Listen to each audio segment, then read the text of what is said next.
وہ عورت روز اس جوان کو دیکھتی، لیکن بغیر اس کی طرف دیکھے سر جھکا کر اس کی گلی سے گزر جاتا۔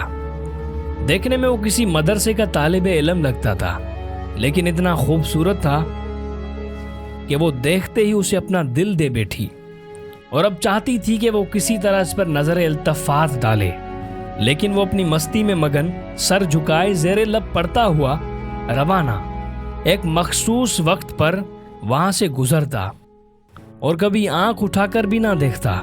اس عورت کو اب ضد سی ہو گئی تھی۔ وہ حیران تھی کہ کوئی ایسا جوان بھی ہو سکتا ہے جو اس کی طرف نہ دیکھے، اور اسے ایسا سوچنے کا حق بھی تھا۔ وہ اپنے علاقے کی سب سے امیر اور خوبصورت عورت تھی، خوبصورتی اتنی کہ وہ باہر نکلتی تو لوگ اسے بے اختیار دیکھنے پر مجبور ہو جاتے۔ اسے حیرت تھی کہ جس کی خوبصورتی کو دیکھنے کے لیے لوگ ترستے ہیں وہ خود کسی کو پسند کرے اور وہ مائل نہ ہو اس کی طرف، دیکھنا گوارا نہ کرے۔ اپنی انا کی شکست اور خوبصورتی کی توہین پر وہ پاگل ہو گئی اور کوئی ایسا منصوبہ سوچنے لگی جس سے وہ اس نوجوان کو حاصل کر سکے اور اس کا غرور توڑ سکے۔ آخرکار شیطان نے اسے ایک ایسا طریقہ سمجھا دیا جس میں پھنس کر وہ نوجوان اس کی بات مانے بنا رہ ہی نہیں سکتا تھا۔ اگلے دن جب وہ نوجوان اس کی گلی سے گزر رہا تھا تو ایک عورت اس کے قریب آئی اور کہنے لگی، بیٹا میری مالکن تمہیں بلا رہی ہے۔ نوجوان نے کہا، اماں جی آپ کی مالکن کو مجھ سے کیا کام ہے؟ اس عورت نے کہا، بیٹا اس نے تم سے کوئی مسئلہ پوچھنا ہے، وہ مجبور ہے، خود باہر نہیں آ سکتی۔ نوجوان اس عورت کے ساتھ چلا گیا۔ اس کے وہم و گمان میں بھی نہیں تھا کہ جو عورت اسے بھلا رہی ہے اس کا منصوبہ کیا ہے، کیا چاہتی ہے۔ وہ تو اپنی فطرتی سادہ دلی کی وجہ سے اس کی مدد کرنے کے لیے اس کے گھر آ گیا۔ اس کے ذہن میں تھا کہ شاید کوئی بوڑھی عورت ہے جو اپنی کسی معذوری کی وجہ سے باہر آنے سے قاصر ہے۔ نوکرانی نے اسے ایک کمرے میں بٹھایا اور انتظار کرنے کا کہہ کر چلی گئی۔ تھوڑی دیر بعد کمرے میں وہی عورت داخل ہوئی۔ نوجوان نے بے اختیار اپنی نظریں جھکا ڈالی کیونکہ اندر آنے والی عورت بہت خوبصورت تھی۔ نوجوان نے پوچھا، جی بی بی آپ نے کوئی مسئلہ پوچھنا ہے؟ عورت کے چہرے پر ایک شیطانی مسکراہٹ آ گئی۔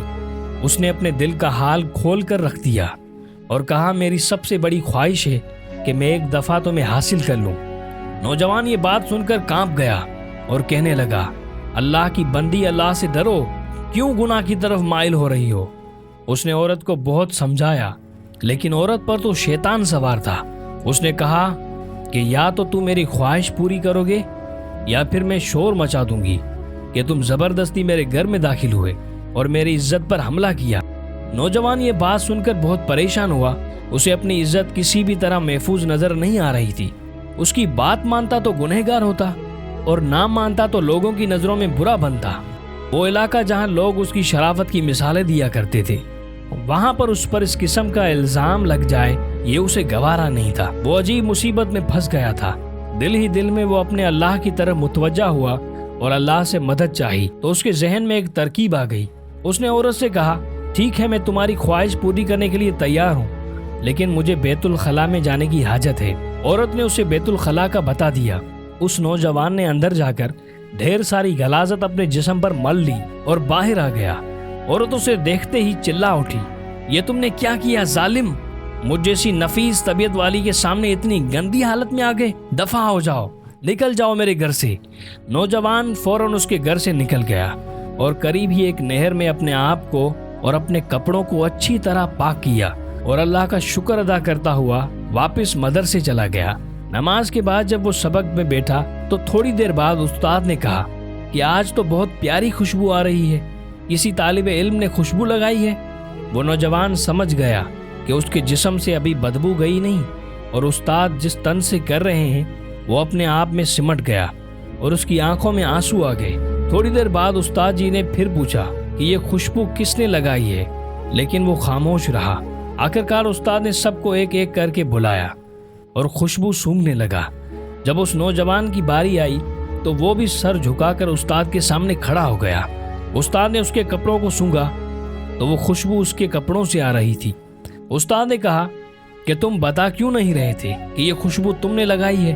نوجوان رو پڑا اور کہنے لگا، استاد جی اب اور شرمندہ نہ کریں، مجھے پتا ہے کہ میرے کپڑوں سے بدبو آ رہی ہے، لیکن میں مجبور تھا اور اس نے سارا واقعہ استاد کو سنایا۔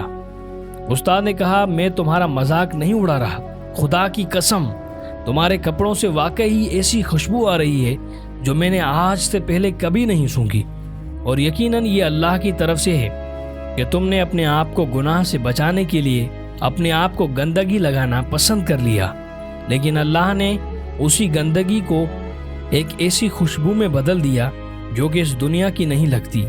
کہتے ہیں کہ اس جوان کے ان کپڑوں سے ہمیشہ ہی ایسی خوشبو آتی رہی